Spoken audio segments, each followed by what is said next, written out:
Well, thank you for coming in. Right. I certainly appreciate it. Tell us a little bit about blacktino, what it's about. Blacktino is the story of a young man named Stefan Daily, who is half black, half Hispanic, and he grew up with his grandmother here in Austin, Texas.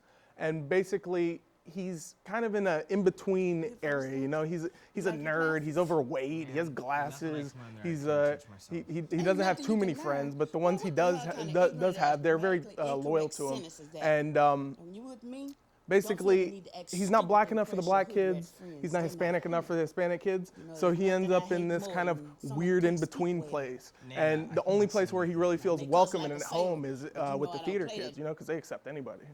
So. Well, and it's kind of like being a teenager is hard enough to begin with, of course. Too, right? Yeah.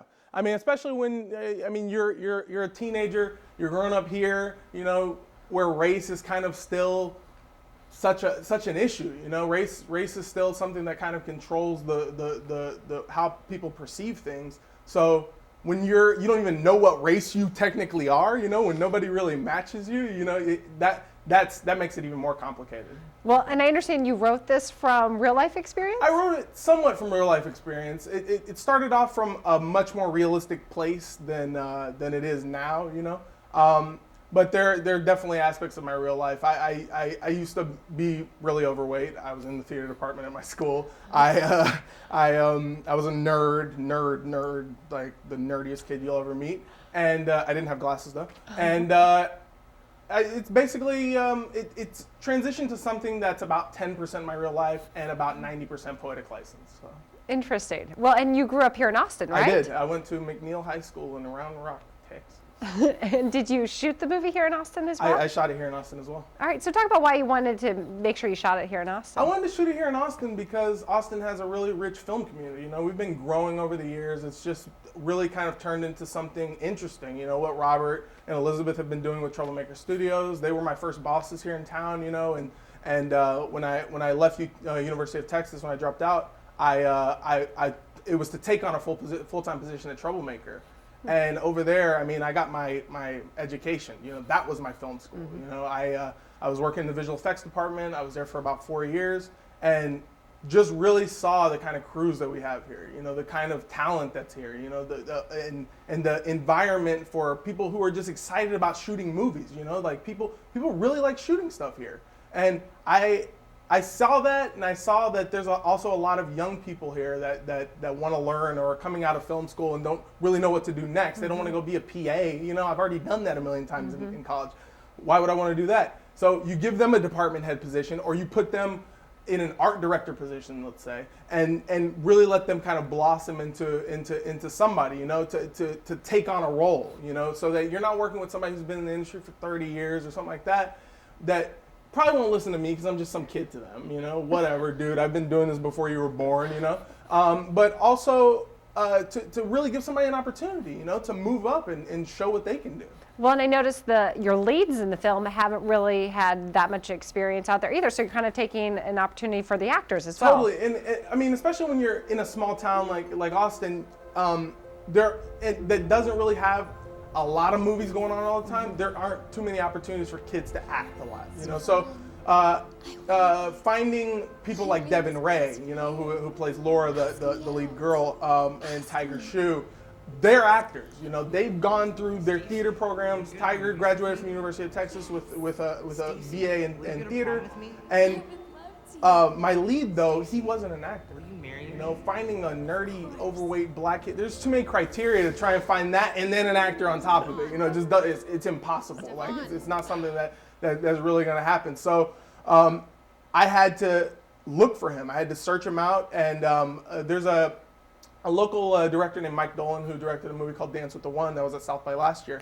And I had a meeting with him trying to hear about more crew and see who was good and who he liked and who he trusted, and started talking to him about the kid. And I was at the time actually growing my hair out. I was putting on weight like crazy, you know, eating like pie and like all this horrible stuff that I haven't eaten since my terrible days. And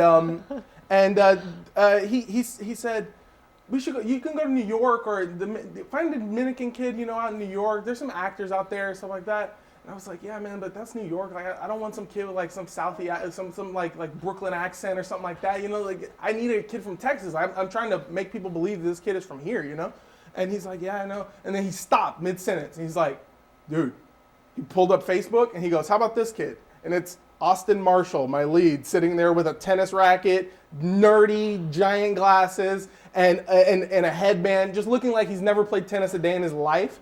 And I was like, where is he? And he's like, St. Stephen's Episcopal School. We'll go get him right now. And I was like, done. You know, that was it. Like, I went and talked to him. He read the part in character right from the start, and that was it. He nailed it. Did he have any acting experience? Zero. He never even thought about it. I mean, the most acting he had ever done, you know, or thought about acting was watching episodes of The Hills on MTV. He just wanted to be on that show. That was like his aspiration. Like, Aaron, do you think this is gonna help me get on The Hills? Maybe, Austin. I don't know, man. I mean, maybe The Hills of Austin, you know. Wow, that is amazing. I mean, I'm sure there are a lot of actors out there who have been working at this forever. Like, totally, man. Kidding me. And they hate it, I guess. I don't know, but it worked out for us really well. I mean, he really gave me a gamut of emotion because I needed an emotional character. You know, I needed somebody that you could sympathize with. You know, I wasn't necessarily going for like the Precious or the Blind Side, where it's just these downtrodden, poor, beat up children that the world forgot. You know, I mean, there are some aspects of that in this movie, but a lot of the character's problems are things that he brought on himself. You know, they're things that he alienates his friends. He tries to fit in, you know, with the cool kids or with the people that aren't necessarily going to be the best for him, you know, when he has this whole support system of people that have always been around and he doesn't realize it until it's too late. Awesome. Well, it seems like you're really proud of how this film turned out. So what do you hope people walk away from this film thinking?